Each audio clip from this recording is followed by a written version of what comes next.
الذي أنزل فيه القرآن شهر رمضان الذي انزل فيه القرآن رمضان وہ مہینہ ہے جس میں قرآن نازل کیا گیا۔ تو اللہ سبحانہ و تعالی قرآن مجید میں فرماتے ہیں کہ یا ایھا الذین آمنوا کتب علیکم الصیام کما کتب علی الذین من قبلکم لعلکم تتقون۔ اے لوگو جو ایمان لائے ہو، تم پر روزے فرض کر دیے گئے ہیں جس طرح کے پہلی امتوں پر فرض کر دیے گئے تھے۔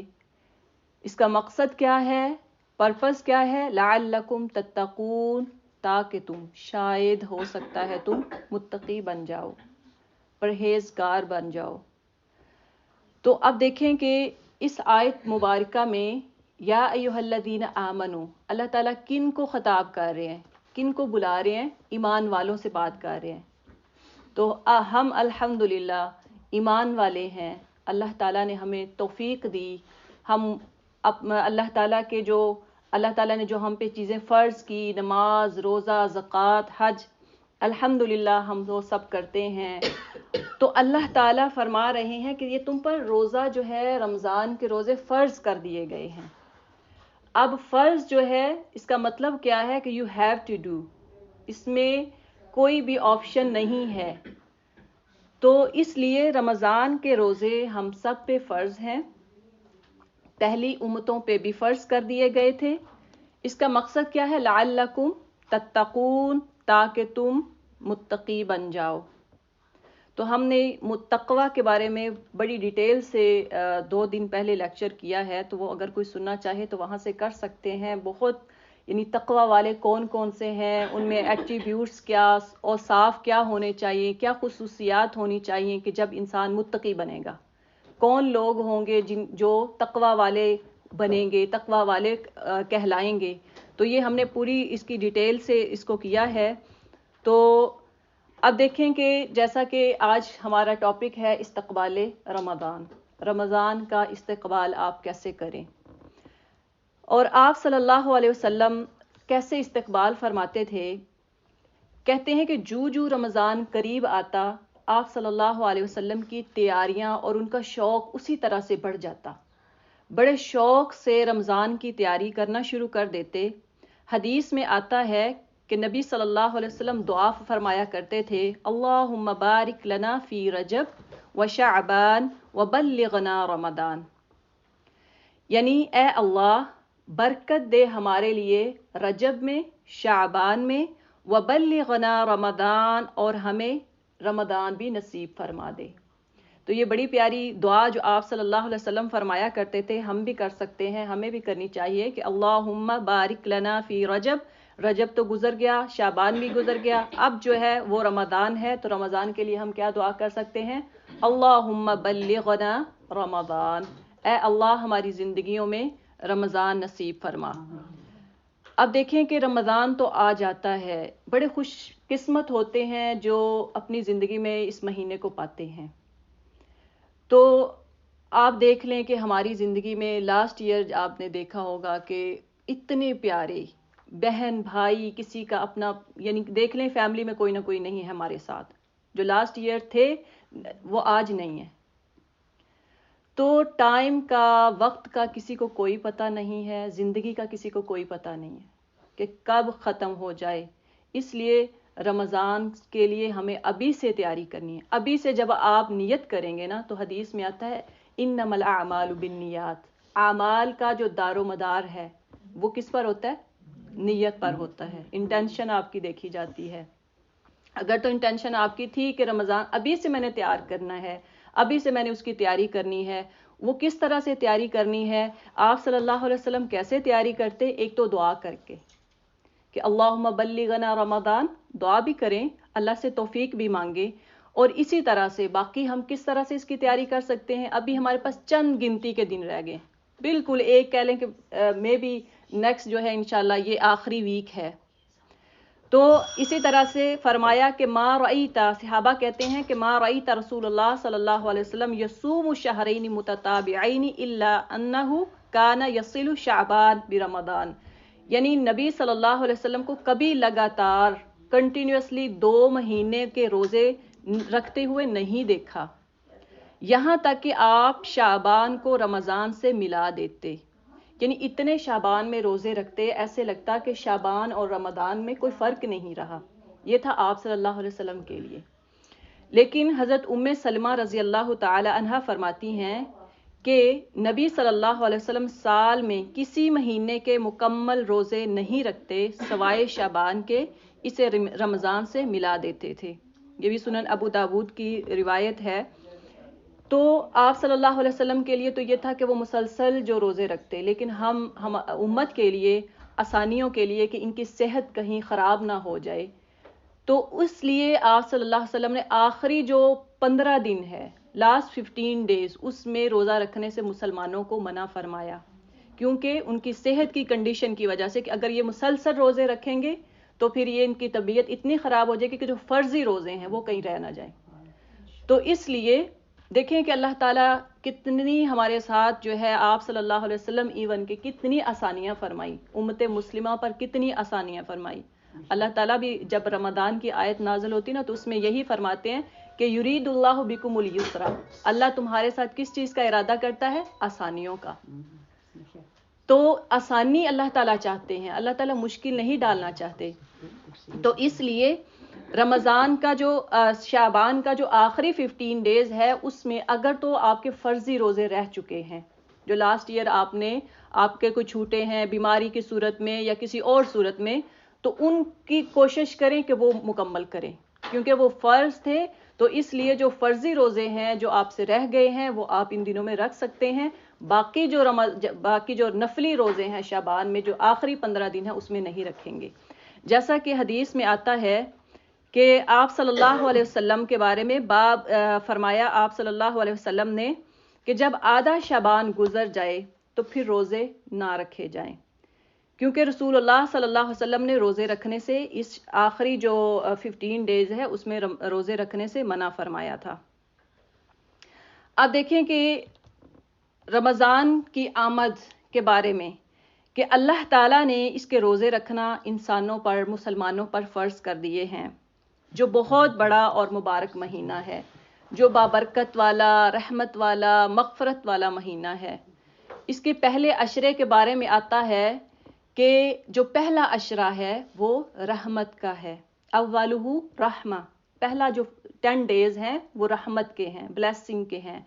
آپ اس میں آپ کوئی بھی عبادت کرتے ہیں، اللہ تعالیٰ آپ کے گھر میں، آپ کی عمر میں، ہر چیز میں کہہ لیں کہ آپ پہ رحمتیں برساتے ہیں۔ اس کے بارے میں کچھ لوگوں نے اسپیشل دعائیں بنائی ہوئی ہیں، ایسا کوئی بھی نہیں ہے کہ اسپیشل دعائیں پہلے عشرے میں، دوسرے عشرے میں، تیسرے عشرے میں، حدیث سے کوئی ثابت نہیں ہے، لیکن یہ ہے آپ کھلی جتنی جو ہو سکتا ہے آپ اللہ تعالیٰ سے مانگیں، کھلا مانگیں، اللہ تعالیٰ آپ کو بہت زیادہ دے گا۔ تو اسی طرح سیکنڈ جو عشرہ ہے، 10 ڈیز ہیں، اس کے بارے میں بھی آتا ہے کہ جو سیکنڈ ہے وہ کس لیے ہے؟ مغفرہ، اوسطہ مغفرہ، جو درمیانی عشرہ ہے 10 ڈیز ہیں وہ کس کے لیے ہیں؟ مغفرت کے ہیں، اس میں مغفرت کی دعا کریں، اللہ تعالیٰ بخشنے والا ہے۔ اسی طرح سے جو آخری عشرہ ہے وہ ہے جہنم سے آزادی کا، جہنم سے آزادی کا۔ تو اسی لیے اس رمضان میں بلیسنگ، رحمتیں، برکتیں، مغفرتیں، یہ غفران، اس کو ماہ غفران بھی کہا جاتا ہے کہ بخشش کا مہینہ ہے۔ تو اس لیے اس میں زیادہ سے زیادہ آپ ابھی سے تیاری کریں اللہ تعالیٰ کہ ہمیں اس کو صحیح طرح سے اس پر جو اللہ تعالیٰ نے ہمیں بتایا ہے، آپ صلی اللہ علیہ وسلم کی حدیث سے ہمیں پتہ چلتا ہے، اس کے مطابق ہم رمضان کو گزاریں، اس میں پراپر عبادت کریں، پراپر اس کو ٹائم دیں، تو انشاءاللہ اس کو بھرپور جو ہے ہم انجوائے بھی کریں گے۔ تو اب دیکھیں کہ جیسا اس کی مثال آپ تیاری ابھی سے کیسے کریں گے، جب آپ کے گھر میں مہمان آنے ہوں تو آنٹی سے پوچھیں کہ آج آپ نے آنا تھا، انہوں نے کتنی تیاری کی، کتنے دنوں سے پلاننگ کر رہی ہیں۔ تو جب آپ کے گھر میں کوئی خاص مہمان آنے ہوں تو پھر آپ ایسے مہمان جو سالوں بعد آتے ہوں اور آپ کو لگتا ہو کہ یہ بہت میرے لیے بینیفیشل ہوں گے، بہت آپ کو پھر اور آپ کے پیارے بھی ہوں، بہت آپ سے ان کا پیار ہو، تو آپ کتنی تیاری کریں گے اس کے لیے؟ کتنے دن پہلے، کئی تو آپ کہہ لیں مہینوں پہلے پلاننگ کریں گے، اپنے گھر کو سجائیں گے، اپنے گارڈن کو ڈیکوریٹ، اس کو سیٹ کریں گے، آپ بہت تیاری کریں گے. لیکن یہ رمضان جو اللہ تعالیٰ کا جو مہمان ہے، 12 مہینوں میں سے ایک مہینہ جو ہے رمضان کا، صرف ایک مہینہ اللہ تعالیٰ کا یہ مہمان ہے. تو یہ تو اللہ کا مہمان ہے جو ہماری زندگیوں میں آیا، تو کیوں نہ اس کو ہم بھرپور طریقے سے، اچھے طریقے سے اس کو سیلیبریٹ کریں. اسی طرح سے اس میں جو ثواب ہے وہ ایک نیکی کی بجائے، یعنی جیسے عام مہینوں میں آپ نماز پڑھتے ہیں تو اس کا ثواب، وہ ایک نماز جو پڑھیں گے اس کا ایک سے بڑھ کر آپ کو زیادہ سے زیادہ مل جائے گا. لیکن اس میں جو آپ ایک بھی نیکی کرتے ہیں تو آپ وہ 700 تک آپ کی نیکی بڑھ سکتی ہے. یعنی عام جو 70 تک، لیکن اس مہینے میں 70 سے بڑھ کر 700 تک ہو سکتی ہے. وہ آپ کے ایمان پہ ہے. جیسے کہ حدیث میں بھی آتا ہے نا، الایمان یزید و ینقص، ایمان جو ہے وہ بڑھتا بھی رہتا ہے اور گھٹتا بھی ہے. تو آپ دیکھیں کہ ہمارا ایمان ان دنوں میں جو رمضان کے دن مہینہ ہوتا ہے، اس میں کتنا بڑا ہوتا ہے. وہ اس کی وجہ کیا ہے کہ ایمان کس وجہ سے بڑھتا ہے؟ نیکیوں کی وجہ سے. جب انسان نیکیاں کرتا ہے، اللہ کے ساتھ لو لگاتا ہے، محبت کرتا ہے، نماز پڑھتا ہے، نماز میں دلچسپی سے اس کو پڑھتا ہے، بڑے پیار سے اس کو اللہ کے قریب آتا ہے. جب آپ نماز پڑھ رہے ہیں، آپ کو ترجمہ آتا ہے، اس کا میننگ آتا ہے، تو پھر آپ اس کو صحیح طرح سے انجوائے کرتے ہیں. اور آپ دیکھیے گا کہ آپ کے تقوی کا جو لیول ہے وہ کتنا ہائی ہوتا ہے. تو ایمان بڑھتا ہے کس وجہ سے؟ نیکیوں کی وجہ سے. اور کس وجہ سے ایمان گھٹتا ہے؟ جب انسان گناہ کرتا ہے، جب نیکیوں سے دور ہو جاتا ہے، تو انسان کا ایمان کا لیول پھر دیکھیے. فار ایگزامپل آپ بازاروں میں جائیں، جب مارکیٹس میں جاتے ہیں تو آپ کا ایمان کا لیول کیا ہوتا ہے؟ کیا ہائی ہوتا ہے؟ نہیں. شادیوں پہ جائیں تو ہمارا ایمان کا لیول کتنا ہائی ہوتا ہے؟ نہیں ہوتا. اب دیکھیں وہاں ڈھول ڈمکا ہو رہا ہے، میوزک ہو رہا ہے، سانگ ہو رہے ہیں، تو ہم کیا کرتے ہیں؟ ہمارا ایمان کا لیول اس طرح سے نہیں ہوگا جس طرح کے اس مہینے میں ہے. تو اس لیے اپنا جو لیول ہے ایمان کا، اس کو ڈاؤن نہ ہونے دیں. چاہے رمضان کا مہینہ ہے یا غیر رمضان ہے، یہ ٹریننگ کا مہینہ ہے. یہ جو 30 دن یا 29 دن ہے، یہ ٹریننگ کے دن ہیں. اللہ تعالیٰ ہمیں ٹرین کرتا ہے. ایک مومن کو اللہ تعالیٰ ٹرین کر رہا ہے، آپ کی ٹریننگ کر رہا ہے. جیسے فوج میں لوگ جاتے ہیں تو پہلے کیا ہوتا ہے؟ ٹریننگ ہوتی ہے، اور کنٹینیوسلی ہوتی ہے. یہ نہیں کہ 2-4 دن ہو جائے. یہ دیکھیں کہ پورا ایک مہینہ آپ کے ٹریننگ کے دن ہیں. اس میں آپ کی ایک روٹین اچھی سی بن جاتی ہے. نماز کس ٹائم پہ پڑھنی ہے، آپ ہر نماز کی پابندی کرتے ہیں کہ میں نے روزہ رکھا ہوا ہے، کہیں میرا روزہ اس کی وجہ سے خراب نہ ہو جائے کہ میں نماز لیٹ کروں. تو اب دیکھیں کہ رمضان کے بعد جو باقی مہینے ہیں، اللہ تعالیٰ ہمیں ٹرین کر رہا ہے باقی مہینوں کے لیے. تو اگر جس طرح کی ہمارا تقوی کا جو لیول وہ بوسٹ ہوتا ہے، وہ ہائی ہوتا ہے رمضان میں، اسی طرح سے ہمیں غیر رمضان میں بھی ہمارا تقوی اوپر، اس کا لیول اپ ہونا چاہیے. تو وہ اسی طرح حضرت سلیمان فارسی رضی اللہ تعالی عنہ سے روایت ہے کہ نبی صلی اللہ علیہ وسلم نے شعبان کی آخری تاریخ کو وعظ فرمایا، آخری ڈیٹ کو تقریر کی، لیکچر دیا، اور رمضان کی آمد کی خبر دیتے ہوئے آپ نے فرمایا اللہ تعالیٰ نے اس کے روزے رکھنا فرض کیے ہیں، اور یہ مہینہ تم پر سایہ فگن ہونے والا ہے، جو بہت بڑا مہینہ ہے اور بابرکت مہینہ ہے. اس میں ایک رات ایسی ہے جو 1000 مہینوں سے افضل ہے، 1000 مہینوں سے. اور وہ رات کا پتہ ہے آپ کو؟ الحمدللہ ہم سب کو پتہ ہوگا وہ کون سی رات ہے؟ لیلۃ القدر کی، قدر کی رات، لیلۃ القدر یا قدر کی رات. تو جو 1000 مہینوں سے بڑھ کر ہے. اور سنو فرمایا، اور اس کی رات کے قیام کو ثواب ٹھہرایا ہے. جو بندہ اس رات کو قیام کرتا ہے، اللہ تعالیٰ اس کو ثواب دیتا ہے. جو شخص اس مہینے میں کوئی نفلی نیکی بجا لائے گا، کوئی نفلی نیکی کرتا ہے، تو جیسا کہ عام دنوں میں فرض کا ثواب ہو، اور جو شخص اس مہینے میں کسی فرض کو ادا کرے گا وہ ایسا ہے جیسے غیر رمضان میں 70 فرائض ادا کرے. یعنی اگر آپ نے نفل پڑھے ہیں رمضان میں تو اس کا ثواب کتنا ملے گا؟ فرض کے برابر. اور ایک فرض جو آپ نے کیا ہے رمضان میں، تو آپ رمضان کے بغیر جو باقی منتھ ہیں اس میں اگر آپ ایک فرض پڑھتے ہیں تو اس کا ثواب اب رمضان میں کتنا ہو جائے گا؟ 70 ہو جائے گا. تو دیکھیں کہ کتنا ثواب بڑھا دیا جاتا ہے. اور یہ صبر کا مہینہ ہے. صبر کرتے ہیں نا، کتنا صبر کرتے ہیں کھانے پینے سے. اور وہ بھی بہنیں کوشش کرتی ہیں جو ڈائبٹیز کی مریض ہوں، جو بلڈ پریشر کی پیشنٹ ہوتی ہیں، وہ بھی کوشش کرتی ہیں کہ ہم روزہ رکھ لیں، کوشش کرتے ہیں اپنی طرف سے. تو ہم دیکھیں کہ سارا دن جتنا بھی کہہ لیں کہ جتنے گھنٹے ہیں، 14 گھنٹے 18 گھنٹے کا روزہ ہم صبر سے کہ کھائے پیے بغیر وہ گزارتے ہیں. کس کے لیے کرتے ہیں؟ اللہ تعالیٰ کے لیے کر رہے ہوتے ہیں، اللہ کو خوش کرنے کے لیے. تو اللہ کو خوش کرنے کے لیے جب ہم یہ سب کچھ کرتے ہیں تو فرمایا یہ صبر کا مہینہ ہے، اور صبر کا بدلہ کیا ہوتا ہے؟ جنت. صبر کا بدلہ کیا ہے؟ جنت ہے. یہ مہینہ لوگوں کے ساتھ خیر خواہی کا مہینہ ہے، ہمدردی کا مہینہ ہے. خیر خواہی کرتے ہیں نا لوگوں کے ساتھ، غریبوں کے ساتھ، بہن بھائیوں کے ساتھ، جو آپ کے ساتھ آپ کو پتہ ہے کہ یہ کمزور ہیں مالی لحاظ سے، تو ہم ان کے ساتھ تعاون کرتے ہیں، غریبوں کی مدد کرتے ہیں، بڑھ چڑھ کے صدقہ خیرات کرتے ہیں. تو یہ مہینہ جو ہے غم خواری کا ہے. اس مہینے میں مومن کا رزق بڑھا دیا جاتا ہے.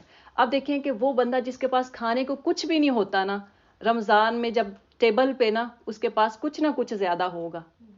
عام مہینوں میں اگر آپ صرف روٹی یا دال چاول کھا لیتے ہیں، لیکن افطاری کے وقت آپ اسپیشل تیاری کرتے ہیں اور 3 چیزوں کی بجائے آپ کے پاس 10 چیزیں ہوتی ہیں کھانے کے لیے.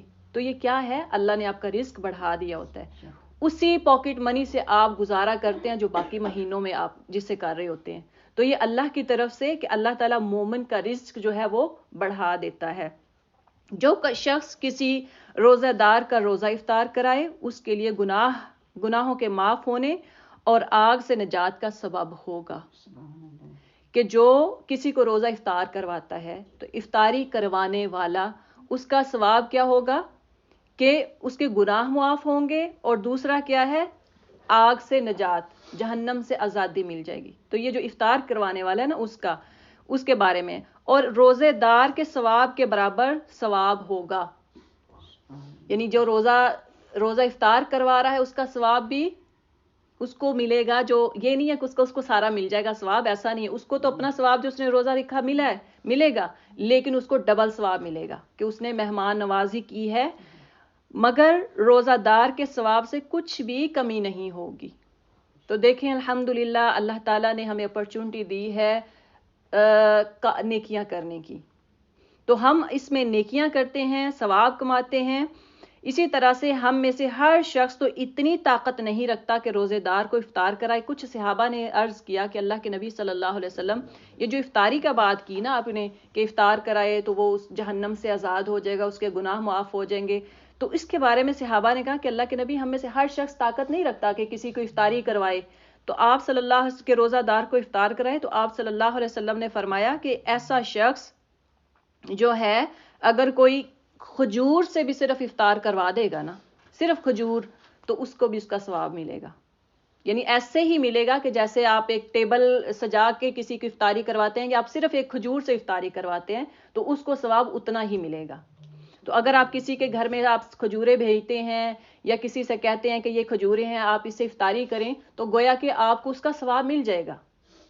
تو اس لیے اگر آپ پورا ٹیبل نہیں سجا سکتے تو آپ کھجوریں دے کے بھی ثواب، آپ غریبوں میں کھجوریں بانٹ دیں. کوشش کریں کہ جیسا کہ جو ایسے کنٹریز جہاں پہ بہت غربت ہے وہاں پہ آپ کھجوریں لے کے دیں لوگوں کو، تاکہ وہاں افطاری وہ آپ کی کھجوروں کے ساتھ، کیونکہ کچھ ایسے لوگ ہوتے ہیں جن کے پاس بیچاروں کے پاس کھجوریں بھی خریدنے کا ٹائم نہیں ہوتا، پیسے نہیں ہوتے. تو کوشش کریں کہ ان کو جو کھجوریں لے دیں.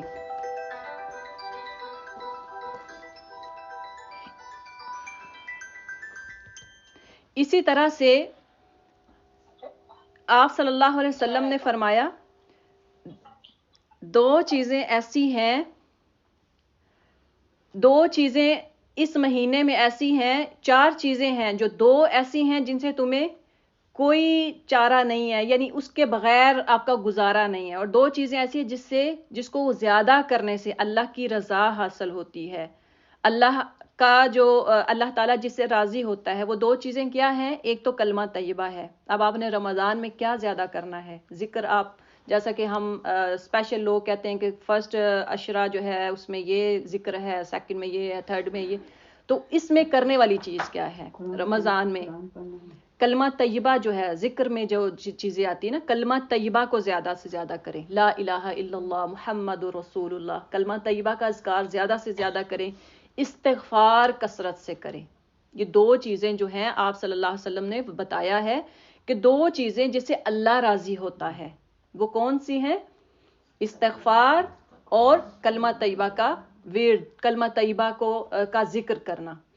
اور دو چیزیں ایسی ہیں کہ جن کے بغیر آپ جن کو یعنی بغیر آپ کا چارہ نہیں ہے، وہ ایسی چیزیں ہیں، جنت کو طلب کرو اور جہنم کی آگ سے پناہ مانگو، یعنی جنت کے بارے میں جتنی دعائیں ہیں وہ پڑھو، اور جہنم کے بارے میں جتنی دعائیں ہیں اس سے نجات کے لیے وہ دعائیں مانگے، اللہم اجرنا من النار، اللہم اجرنا من النار، اللہم اجرنا من النار۔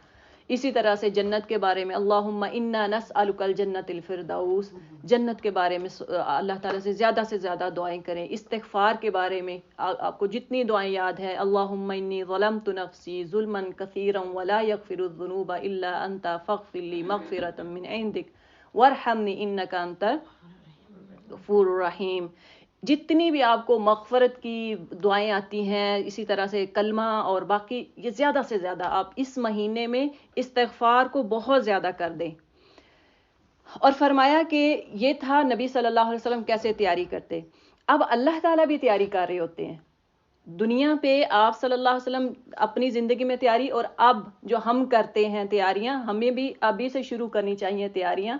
جیسا کہ آپ کیا کر سکتے ہیں تیاری میں، ابھی جیسا کہ درس قرآن ہوتے ہیں، پریپ رمضان کئی ایسے سٹارٹ ہو چکے ہیں الحمدللہ کہ آپ اس میں حصہ لے سکتے ہیں آن لائن۔ اگر گھر سے کہیں جا نہیں سکتے، آپ آن لائن ضرور اس میں آپ حصہ لیں، 2 گھنٹے 1 گھنٹہ بھی اگر آپ کو ملتا ہے تو اس کو ضرور سنیں۔ اسی طرح تجوید ہے، قرآن کو آپ بہتر کریں، قرآن کو سیکھیں۔ اگر آپ کو کوئی آیت آپ سیکھنا چاہتے ہیں یا کوئی دعا سیکھنا چاہتے ہیں تو وہ آپ ابھی سے سٹارٹ کر دیں کہ یہ دعائیں جو ہیں یہ میں نے رمضان میں مانگنی ہیں، اللہ تعالیٰ کو راضی کرنا ہے، کیونکہ اللہ کس سے راضی ہوگا؟ جب آپ اللہ کو پکاریں گے، جب اللہ پھر آپ کے قریب ہوگا۔ اور فرماتے ہیں کہ اللہ تعالیٰ جب کسی بندے سے محبت کرتا ہے تو اللہ اس کا کان بن جایا کرتا ہے۔ آپ جو بھی سن رہے ہوتے ہیں، اللہ تعالیٰ اس کا کان بن جاتا ہے، اللہ اس کا ہاتھ بن جاتا ہے، یعنی اللہ تعالیٰ آپ کی ہر طرف سے مدد کرتا ہے، اللہ تعالیٰ آپ کو ہر طرف سے پروٹیکٹ کرتا ہے، بچاتا ہے۔ تو کیوں نہ ہم اللہ کے قریب ہو جائیں؟ وہ ذرائع کیا ہیں؟ ایک تو آپ کوئی سورت ڈیسائیڈ کریں کہ یہ میں نے سورت جو ہے پورے رمضان میں یاد کرنی ہے، ابھی سے سٹارٹ کر دیں وہ سورہ یاد کرنے۔ اگر جیسا کہ آپ نماز میں پڑھتی ہیں، اگر آپ کو 4 سورتیں آتی ہیں نماز میں، سورہ ناس، فلق، اخلاص وغیرہ یہی آتی ہیں، تو آپ کوشش کریں کہ مزید یاد کریں تاکہ آپ نماز میں ان کو پڑھیں۔ اسی طرح سے سورہ رحمان شروع کر دیں، کوئی نہ کوئی سورہ ملک شروع کر دیں یاد کرنا۔ ایک ٹارگٹ کریں کہ میں نے یہ صورتیں یاد کرنی ہے، کوشش کریں کہ وہ یاد کریں۔ دوسرا، آپ اللہ کے قریب آنے کا اور کیا طریقہ، یا رمضان کی تیاری کا اور کیا طریقہ ہے؟ اور ہے کہ آپ جو ہے تفسیر اگر آپ کو نہیں آتی تو وہ ضرور کوشش کریں کہ بجائے کہ آپ پورا قرآن آپ کہیں کہ میں نے 10 قرآن ختم کر دیے پورے رمضان میں، تو آپ قرآن کو تھوڑا پڑھیں، سمجھ کے پڑھیں۔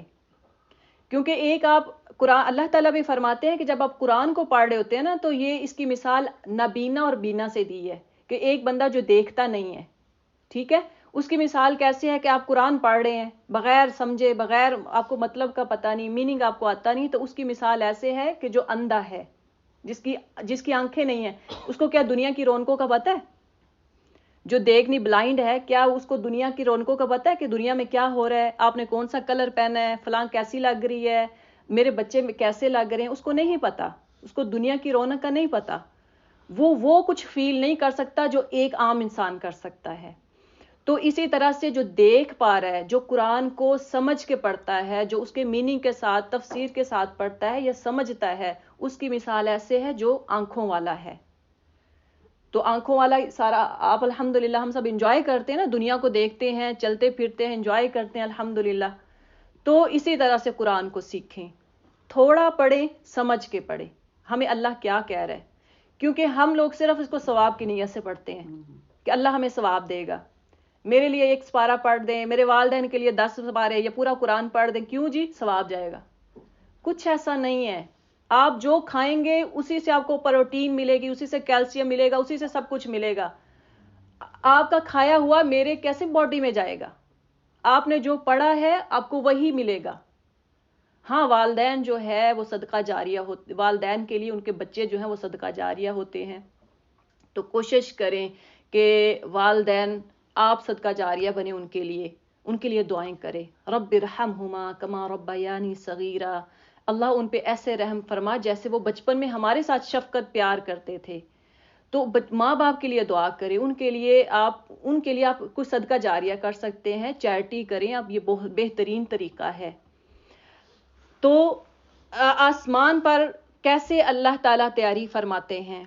تو اللہ تعالیٰ بھی رمضان کی تیاری شروع کرتے ہیں۔ حضرت ابو ہریرہ رضی اللہ تعالیٰ عنہ فرماتے ہیں کہ اذا کان اول اللیل، جب پہلی رات ہوتی رمضان کی، تو فرمایا کہ شیطان جو ہے اللہ تعالیٰ ان کو جکڑ دیتا ہے، ان کو باندھ دیتا ہے شیطان کو، اور جن کو بھی جو ہے اللہ تعالیٰ اس کو جنوں کو بھی جکڑ دیتا ہے، اور آسمان کے وغلقت ابواب، اور جو دروازے ہیں جہنم والے وہ سارے بند کر دیتا ہے۔ قال رسول اللہ صلی اللہ علیہ وسلم، یہ آپ صلی اللہ علیہ وسلم نے فرمایا کہ شیطان کو جکڑ دیا جاتا ہے اور آسمان کے جو جہنم کے دروازے ہیں وہ بند کر دیے جاتے ہیں، وفتح ابواب الجنہ، اور جنت کے دروازے اللہ تعالیٰ کھول دیتا ہے، اور ان کو پھر بند نہیں، پورا رمضان جنت کے دروازے بند نہیں ہوتے، اور ایک منادی دینے والا، ایک آواز دینے والا آواز دیتا ہے، یا باغی الخیر اقبل، اے نیکی کرنے والے اور کر، یا باغی الخیر اقبل و یا باغی الشر، اور برائی کرنے والے اقصر، رک جا، ابھی باز آ جا۔ تو اس کا مطلب کیا ہے کہ جب انسان اللہ تعالیٰ یعنی پکار کرنے والا فرشتہ کیا آواز دیتا ہے کہ اے برائی کرنے والے، برائی سے بچ جا، ابھی اللہ کا خوف کرو کہ رمضان آ گیا ہے، اللہ کا ڈر کرو کہ یہ اتنا بابرکت مہینہ ہے، اس میں تو آپ دعا کریں، اللہ تعالیٰ آپ کی دعا کو قبول کرنے والا ہے۔ اور وَلِلَّهِ أَتَقَاهُ مِنَ النَّارِ، اور ہر رات اللہ تعالیٰ جہنم سے لوگوں کو آزادی دیتے ہیں۔ تو یہ دیکھیں کہ ہر روز ہر رات اللہ تعالیٰ جہنم سے لوگوں کو آزادی دیتے ہیں، روزہ رکھتے ہیں، افطاری کے ٹائم جو کہتے ہیں نا اجر کا ٹائم ہوتا ہے، ثواب کا ٹائم، اللہ تعالیٰ آپ کو انعام دینے کا ٹائم ہوتا ہے جب آپ افطار کر رہے ہوتے ہیں، پورا دن آپ پیاسے بھوکے رہتے ہیں، اللہ تعالیٰ کے لیے گناہوں سے بچتے ہیں، چغلی غیبت سے بچتے ہیں، تو اللہ تعالیٰ کا یہ جو افطاری کا ٹائم ہوتا ہے یہ ریوارڈ دینے کا ہوتا ہے۔ اب خوش ہوا کریں کہ اس ٹائم پہ الحمدللہ ہمارا روزہ اچھے طریقے سے گزرا ہے۔ آپ صلی اللہ علیہ وسلم نے فرمایا من صام ایمانا و احتسابا غفر له ما تقدم من ذنبی، رواہ البخاری، کہ جو کوئی ایمان کی حالت میں اور احتساب کی حالت میں روزہ رکھتا ہے، غفر له ما تقدم من ذنبی، اس کے پچھلے سارے گناہ معاف کر دیے جاتے ہیں۔ جو کوئی روزہ رکھتا ہے اللہ تعالیٰ اس کے سارے پچھلے گناہ جو ہوتے ہیں وہ معاف کر دیتے ہیں۔ اسی طرح سے فرمایا من قام ایمانا و احتسابا، جو کو قیام کرتا ہے، نماز پڑھتا ہے، نماز تراویح پڑھتا ہے، اللہ تعالیٰ اس کے بھی پچھلے سارے گناہ معاف کر دیتے ہیں۔ اسی طرح من قام لیلۃ القدر، جو لیلۃ القدر میں جس نے قیام کیا۔ اب یہاں سے ہمیں یہ بھی پتہ چلتا ہے کہ قدر کی راتوں میں جاگنا چاہیے، تو جو لیلۃ القدر میں قیام کرتا ہے اس کے بھی غفر له ما تقدم من ذنبی، جتنے بھی پچھلے گناہ ہیں اللہ تعالیٰ معاف فرما دیتا ہے۔ اور فرمایا روزے دار کے لیے 2 خوشیاں ہیں، روزہ دار کے لیے 2 خوشیاں ہیں، ایک خوشی اس وقت جب وہ روزہ افطار کرتا ہے، ہوتی ہے نا آپ سب کو خوشی افطار کرنے وقت، الحمدللہ ہمارا روزہ اچھے سے گزر گیا، اب ہمارا جو ہے افطار کا ٹائم آ گیا، بہت خوش ہوتے ہیں ہم رنگا رنگ کے کھانے دیکھ کے کہ اب یہ کھانے کو ملیں گے اور ہماری باڈی میں اب طاقت ملے گی۔ اور دوسری خوشی اس وقت ہوگی جب وہ اپنے رب سے ملاقات کرے گا انشاءاللہ. سب چاہتے ہیں نا انشاءاللہ. ہم سب یہی چاہتے ہیں کہ اللہ تعالیٰ سے ملاقات کریں.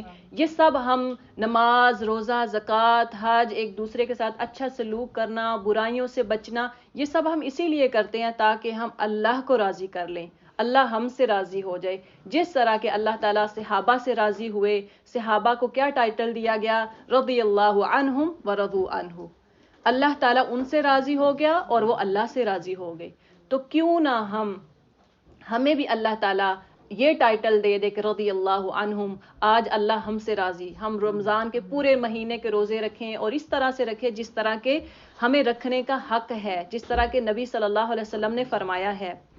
اسی طرح سے لیلۃ القدر کے بارے میں فرمایا کہ جو قدر کی رات ہے اس کی پہلے تو ہم سورہ پڑھتے ہیں. بسم اللہ الرحمن الرحیم. انا انزلناه في ليلة القدر وما ادراك ما ليلة القدر ليلة القدر خير من 1000 شهر تنزل الملائكة والروح فيها بإذن ربهم من كل أمر سلام هي حتى مطلع الفجر. انا انزلناہ، ہم نے اس کو، یعنی کس کو؟ قرآن کو کس مہینے میں نازل کیا؟ انا انزلناہ فی لیلۃ القدر، یعنی مہینہ تو رمضان کا، جیسا کہ ہم نے پہلے پڑھا شہر رمضان الذی انزل فیہ القرآن. لیکن ہم نے اس کو جو رات تھی جس دن پہلی وحی آپ صلی اللہ علیہ وسلم پر نازل ہوئی، وہ کون سا دن تھا؟ وہ کون سی رات تھی؟ قدر کی رات تھی. انا انزلناہ فی لیلۃ القدر وما ادراک ما لیلۃ القدر. آپ کو کیا پتا کہ قدر کی رات کیا ہے، اس کی قدر کتنی ہے، اس کی ویلیو کتنی ہے. لیلۃ القدر خیر من 1000 شہر. قدر کی رات 1000 مہینوں سے زیادہ بہتر ہے. اس کی عبادت کرنا ایسے ہے، ایک رات اگر آپ رمضان میں جاگتے ہیں، اس کو ڈھونڈتے ہیں، جو بندہ اس کو پا لیتا ہے اس کا ثواب اتنا 1000 مہینوں سے زیادہ ہے. دیکھیں ہماری زندگی 1000 مہینوں میں ہوتی ہے. اگر آپ حساب لگائیں تو 83 سم تھنگ بنتا ہے. 1000 مہینوں کا حساب اگر لگائیں اتنے سال بنتے ہیں. تو کیا ہماری زندگی 83 تک پہنچ پاتی ہے؟ نہیں. بڑی مشکل سے وہ خوش قسمت لوگ ہوتے ہیں جو 80 پلس ہو جاتے ہیں. تو 1000 مہینوں کا جاگنا، کیا کوئی جاگ سکتا ہے مسلسل ہر رات عبادت کر سکتا ہے لیلۃ القدر جیسی؟ نہیں کر سکتا. تو 1000 مہینوں سے بہتر رات یہ کس کی ہے؟ لیلۃ القدر کی. تو اس کو کیسے ہم پائیں گے؟ آخری جو عشرہ ہوگا اس میں کوشش کریں کہ اس میں جاگیں اور اللہ تعالیٰ کے آگے کھڑے ہوں، قیام کریں، اللہ تعالیٰ کو منائیں، اور انشاءاللہ اس کا ثواب جو ہے پھر انشاءاللہ مل سکتا ہے.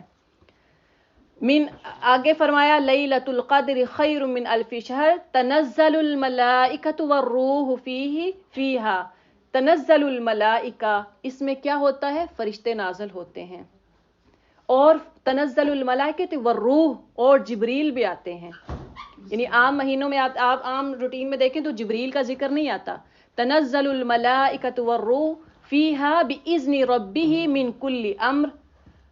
اور کیا کہتے ہیں فرشتے آتے ہیں جب تو کیا کہتے ہیں؟ سلام تم پہ سلامتی ہو، سلام تم پہ سلامتی ہو، حتی مطلع الفجر، یہاں تک کہ فجر ہو جاتی ہے. دیکھیں جو رات کو قیام کرتا رہتا ہے تو رات کو فرشتے آتے ہیں اور سلامتی بھیجتے رہتے ہیں. آپ بچے کوئی آپ کے ساتھ اچھا کام کریں، آپ کو جب بچے سے پیار آتا ہے تو آپ تھوڑی دیر بلاتے ہیں، اس کو ہگ کرتے ہیں تو پیار کرتے ہیں نا، کتنا اچھا لگتا ہے آپ کو، بچے کو اچھا لگتا ہے. آپ کوئی اچھا کام کرتے ہیں، آپ کی بڑی بہن یا ماں آپ کو بلا کے تھپکی لگائے، آپ سے پیار کرے تو آپ کو کتنا اچھا لگتا ہے، وہ کتنا پیسفل ہوتا ہے وہ ٹائم. تو فرشتے جو ہیں آپ سمجھیں کہ اس وقت وہ آپ کو سلام کر رہے ہوتے ہیں تو کتنا اچھا لگتا ہے.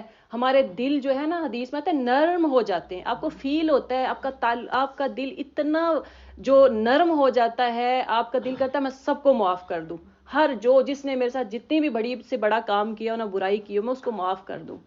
آپ فیل کرتے ہیں جب آپ اللہ کو مناتے ہیں نا تو آپ اس وقت اتنا اپنے آپ کو ہلکا فیل کرتے ہیں، آپ کا دل کرتا ہے روتا جاؤں، میں روتا جاؤں. یعنی اس رات انسان جو ہے اس کا بڑا دل کرتا ہے جب آپ وہ رات پا لیتے ہیں نا. اگر 10 دن بھی جاگتے ہیں، ویسے تو اوڈ ہے نمبر، جیسے کہ 21 ہے، 23 ہے، اوڈ نمبر 23، 25، 27 اور 29. لیکن اس میں یہ ہے کہ آپ کوشش کریں 10 راتیں آخری جاگ لیں، تو اس میں انسان جو ہے وہ بڑا دل کرتا ہے، ہلکا ہو جاتا ہے، رونے کو دل کرتا ہے، سب کو معاف کرنے کو دل کرتا ہے. جب آپ کا ساتھ ایسا ہو تو آپ سمجھیں کہ آج میں نے وہ رات پا لی ہے.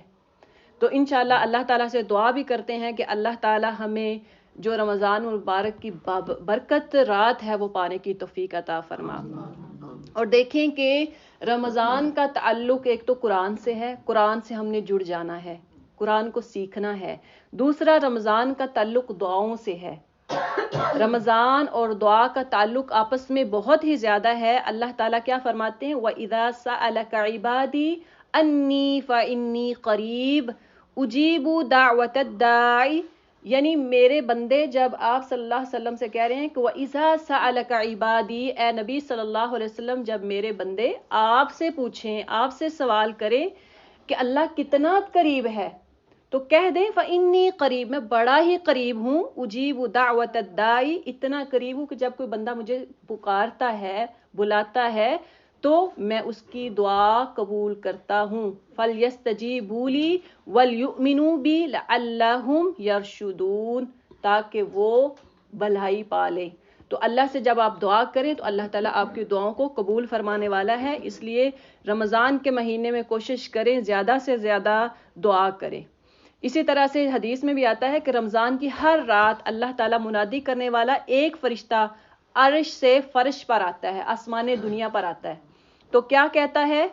یا باغی الخیر ہلم ہل من داعی یستجاب لہ، یعنی اے نیکی کرنے والے، اور نیکی میں اور زیادتی کر، یعنی اور نیکی میں بڑھ جا. اور فرمایا کہ یہ بھی کہتا ہے کہ حل من مستغفرین، کہ ہے کوئی بخشش مانگنے والا، یستغفر لہو، کہ اللہ تعالیٰ اس کو معاف کر دے. حل من تائبین، ہے کوئی توبہ کرنے والا، یتائب علیہ، اللہ تعالیٰ اس کی توبہ قبول فرما لے. حل من سائل، ہے کوئی سوال کرنے والا، یؤتا سؤالہ، کہ اللہ تعالیٰ اس کے سوال کو پورا کر دے. تو دیکھیں کہ ہمیں اس مہینے میں زیادہ سے زیادہ دعائیں کرنی ہیں، جتنی ہو سکتی ہیں. آپ سمجھتے ہیں کہ میرا پورا سال میں نے یہ دعا کی تھی، میری قبول نہیں ہوئی، لیکن ہو سکتا ہے جب آپ دعا کریں گے اس مہینے میں تو اللہ تعالیٰ زیادہ قبول کرے انشاءاللہ. ویسے تو وہ دعائیں جو ہیں وہ ہم سوچتے ہیں کہ دعا قبول نہیں ہوئی، لیکن آخرت میں وہ اللہ تعالیٰ ایک جمع کرتے جا رہے ہیں اس کا ثواب انشاءاللہ. جتنی بھی دعائیں آپ مانگتے ہیں اس جمع ہوتی ہیں، قیامت والے دن انشاءاللہ وہ نیکیوں کی صورت میں آپ کو دکھائیں گے. اسی طرح سے رمضان میں زکوٰۃ کا بھی آپس میں ان کا بڑا تعلق ہے. رمضان میں زکوٰۃ دینا، آپ کی جو زکوٰۃ آپ کو پتہ ہے کہ جس پہ وہ سال پورا ہو گیا ہے وہ زکوٰۃ ضرور ادا کریں. جو مخصوص مال، زکوٰۃ کا مطلب کیا ہوتا ہے؟ پاک کرنا، مال کو پاک کرنا. تو جو آپ کا فرمایا کہ رسول اللہ صلی اللہ علیہ وسلم اجود الناس بالخیر، آپ صلی اللہ علیہ وسلم بھلائی پہنچانے میں سب لوگوں سے زیادہ سخی تھے، اور سب وقتوں سے زیادہ آپ کی سخاوت رمضان کے مہینے میں ہوتی تھی. آپ صلی اللہ علیہ وسلم رمضان میں بہت زیادہ سخاوت کرتے تھے. اس لیے ہمیں بھی چاہیے کہ ہم جتنی ہو سکے سخاوت کریں. اور اگر کسی نے کوئی فدیہ کا ہے کہ روزہ نہیں رکھ سکتا، کوئی مریض ہے، کوئی جیسے اولڈ ایج ہوتی ہے تو وہ روزہ نہیں رکھ سکتے، ساتھ بیماری ہے، کوشش کریں رمضان سے پہلے، رمضان آنے سے پہلے آپ کا جو وہ فدیے کے پیسے ہیں یا فدیے کا جو سامان ہے وہ حقداروں تک پہنچ جائے، تاکہ آپ کا ایک بھی روزہ جو ہے وہ مس نہ ہو. اور اسی طرح سے فرمایا کہ یہ جو رات ہے، حضرت عائشہ رضی اللہ تعالی عنہا فرماتی تھی اللہ کے نبی اگر میں لیلۃ القدر کی رات کو پا لوں تو میں کیا مانگوں، دعا کیا کروں؟ تو یاد ہے کسی کو دعا؟ کون سی دعا ہے؟ ماشاء اللہ، اللہم انک عفو کریم تحب العفو فاعف عنی بھی کہہ سکتے ہیں، فاعف عنا بھی کہہ سکتے ہیں. فاعف عنی ہے صرف میرے لیے، تو اس کا مطلب کیا ہے؟ اللہم انی، اے اللہ، انکا بے شک تو، عفون معاف کرنے والا ہے، یعنی تو معاف کرنے والا ہے، تحب العفو تو معافی کو پسند کرتا ہے، فاعف عنی، اے اللہ تو مجھے معاف فرما دے۔ تو جب ہم انی کی بجائے فاعف عنا لگائیں گے تو اس کا مطلب کیا ہوگا؟ اے اللہ ہم سب کو معاف فرما دے۔ تو کوشش کریں جمع کا صیغہ پڑھا کریں تاکہ اس میں آپ کے گھر والے، آپ کی فیملی، آپ کے بچے سب اس میں شامل ہو جائیں۔ فاعف عنا، اے اللہ ہم سب کو معاف فرما دے۔ تو اللہ تعالیٰ سے دعا ہے، ٹائم بھی کافی ہو چکا اور آپ بھی کہیں تھک نہ گئے ہوں، تو اللہ تعالیٰ سے دعا ہے اللہ تعالیٰ ہمارا سب کا آنا جانا قبول و منظور فرمائے، اور آنٹی جان نے جس مقصد کے لیے ہم سب کو بلایا ہے، ان کی والدہ جو ہے وہ 1-2 مہینے پہلے وفات پا گئی تھی، اللہ تعالیٰ جو ہے ان کی والدہ کو جنت الفردوس میں اعلیٰ مقام عطا فرمائے، اور اللہ تعالیٰ ہم سب کو جو ہے نیکیاں کرنے کی توفیق عطا فرمائے۔ اور آپ میں سے کوئی بھی اگر کوئی بہن جو ہے وہ بات پوچھنا چاہے انشاءاللہ